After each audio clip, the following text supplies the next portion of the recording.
Crews in the Miami Valley responded to 4 major apartment fires within the last 2 weeks. Those fires destroyed buildings and left dozens of families without homes. While the cleanup and rebuilding process begins, experts are reminding people to make sure they are prepared in case of an emergency.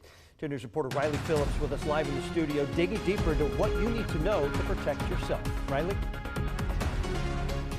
Thankfully, there were no major injuries in any of these fires, but there was major loss of belongings. Experts say now is a good time to make sure you have renter's insurance because even if you're not directly impacted by a fire, it could still protect you.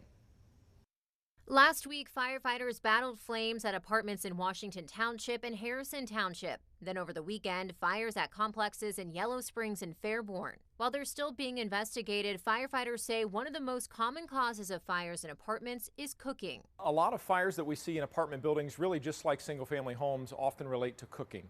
It's very important to have fire safety, to practice fire safety when we're inside the kitchen, making sure we're constantly monitoring cooking as it happens. They urge people to take control of their fire preparedness in their apartment buildings and make sure the property manager is aware of any issues. That means making sure all of the smoke detectors are working and keeping doors closed to prevent flames from spreading. Sometimes we'll see when we're in apartment buildings doors that are propped open, particularly doors to stairwells and things like that, and that can be very dangerous. If there's a fire in one area, closed doors can help isolate and contain that fire to certain areas. But one of the most important things people living in an apartment can do is get renter's insurance. Pam Stevens from Stevens Insurance Agency in Oakwood says policies can protect you whether you're directly impacted by a fire or a couple units below the flames. They have smoke damage and they can't wear their clothes anymore, or the water comes down from the 3rd or 2nd floor where the fire originated and the water from the hoses to put it out comes down and ruins everything.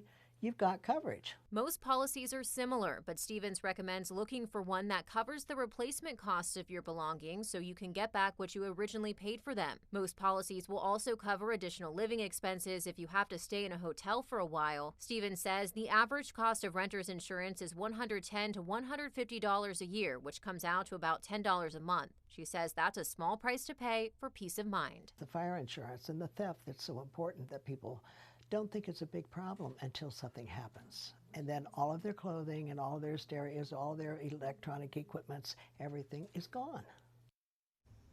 Stevens also suggests calling your car insurance company to see if you can bundle your renters with your car insurance or calling your neighborhood agent. Some apartment complexes also work with the company to provide coverage. In the studio, Riley Phillips, 2 News.